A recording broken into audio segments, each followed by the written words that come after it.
Telangana municipal ఎన్నికల నామినేషన్ల ప్రక్రియ ముగిసింది. చివరి రోజు భారీగా నామినేషన్లు దాఖలయ్యాయి.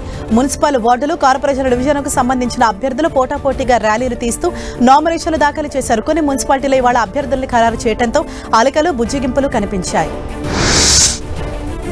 మున్సిపల్ ఎన్నికల నేపథ్యంలో పోలీసులు తనిఖీలను ముమ్మరం చేశారు. రాజన్న సిరిసిల్ల జిల్లాలోని రగుడు చెక్పోస్టు దగ్గర 20 లక్షల నగదును పట్టుకున్నారు.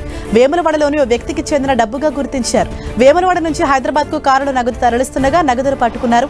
బాధితుల దగ్గర డబ్బుకు సంబంధించిన సమాచారం లేకపోవడంతో నగదును స్వాధీనం చేసుకున్నారు. కరీంనగర్ రేకుర్తిలో కొలువైన మేడారం దేవతల జాతరలో కేంద్ర మంత్రి బండి సంజయ్ కుటుంబ సభ్యులు ప్రత్యేక పూజలు నిర్వహించారు. ఆలయ పూజారులు వీరికి పూర్ణ కుంభంతో స్వాగతం పలికారు. భక్తి శ్రద్ధలతో నిలువెత్తు బంగారాన్ని తలపై మోస్తూ గద్దెల వద్దకు చేరుకుని మొక్కులు చెల్లించుకున్నారు. అనంతరం అమ్మవార్ల ఆశీస్సులు తీసుకుని తీర్థ ప్రసాదాలు స్వీకరించారు. కరీంనగర్ జిల్లాలో నామినేషన్ల సందడి నెలకొంది. అలుగునూరు 8వ డివిజన్ బీఆర్ఎస్ అభ్యర్థి కాల్వ మల్లేశం నామినేషన్ సందర్భంగా భారీ ర్యాలీ నిర్వహించారు. ఈ ర్యాలీలో మాజీ ఎమ్మెల్యే రసమై బాలకిషన్, పార్టీ జిల్లా అధ్యక్షుడు జీవి రామకృష్ణారావు పాల్గొన్నారు. నామినేషన్ కార్యక్రమంలో పాల్గొన్న మాజీ ఎంపీ వినోద్ కుమార్ బీఆర్ఎస్ తోనే అభివృద్ధి సాధ్యమన్నారు. సంగారెడ్డి మున్సిపాలిటీలో బీఆర్ఎస్ జెండా ఎగురుతుందని ఆ పార్టీ జిల్లా అధ్యక్షుడు ఎమ్మెల్యే చింతా ప్రభాకర్ ఆశాభావం వ్యక్తం చేశారు. 38 వార్డులో పోటీ చేస్తున్న అభ్యర్థులను గెలిపించాలని ఓటర్లను కోరారు. బీఆర్ఎస్ గెలిస్తే సంగారెడ్డి మరింత అభివృద్ధి జరుగుతుందన్నారు. గత 10 ఏళ్లలో చేసిన అభివృద్ధి కళ్ల ముందు కనిపిస్తుందని ఆయన తెలిపారు. ఆదిలాబాద్ లో నామినేషన్ సెంటర్ వద్ద బీజేపీ నేత పోలీసులతో వాగ్వాదానికి దిగారు. పార్టీ కండువతో నామినేషన్ కేంద్రంలోకి వెళ్లేందుకు ఎంపీ గోడం నగేష్, ఎమ్మెల్యే పాయల శంకర్ ప్రయత్నించగా వారిని పోలీసులు అడ్డుకున్నారు. పార్టీ గుర్తుపై జరిగే ఎన్నికల్లో కండువాతో వస్తే ఎందుకు ఆంక్షలు విధిస్తున్నారని మండిపడ్డారు.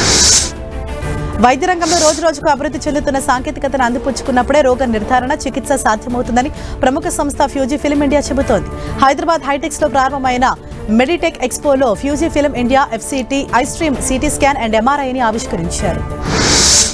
జీవీఎంసీ కౌన్సిల్ సమావేశంలో రచ్చ రాజుకుంది. జీవీఎంసీ కౌన్సిల్ ఎజెండా సమావేశం నుంచి గీతం విద్యా సంస్థలకు భూ క్రమబద్ధీకరణ అంశం తొలగించని డిమాండ్ చేస్తున్న వైసీపీ నేతలు నల్ల కండువాలతో మేయర్ పోడియాని చుట్టుముట్టారు. అదే అంశంపై వామపక్షాలు కూడా తీవ్రంగా వ్యతిరేకిస్తున్నాయి. కౌన్సిల్లోకి చొచ్చుకెళ్లేందుకు వామపక్షాలు ప్రయత్నించగా పోలీసులు అడ్డుకున్నారు. ఫిబ్రవరి 1న అఖిల భారత ఆర్య వైశ్య పారిశ్రామికవేత్తల ఫోరం రజతోత్సవ వేడుకలు నిర్వహిస్తున్నట్లు ఏఐఏవీఐఎఫ్ అధ్యక్షులు రాంబాబు పబ్బిశెట్టి తెలిపారు. ఫోరం 25 ఏళ్లు పూర్తి చేసుకున్న సందర్భంగా నిర్వహిస్తున్న రజతోత్సవ వేడుకలను తెలంగాణ మంత్రి దుద్దిళ్ల శ్రీధర్ బాబు, ఏపీ మంత్రి టీజీ భరత్ ప్రారంభించనున్నారు. మేడారం జాతరకు భక్తులు పోటెత్తారు. భక్తులకు ఎలాంటి ఇబ్బందులు తలెత్తకుండా అధికారులు అన్ని చర్యలు తీసుకుంటున్నారు. లక్షలాదిగా భక్తులు తరలి వస్తున్న వారికి ఎలాంటి అవాంతరం లేకుండా వరదేవతలు దర్శన భాగ్యం కల్పిస్తున్నారు.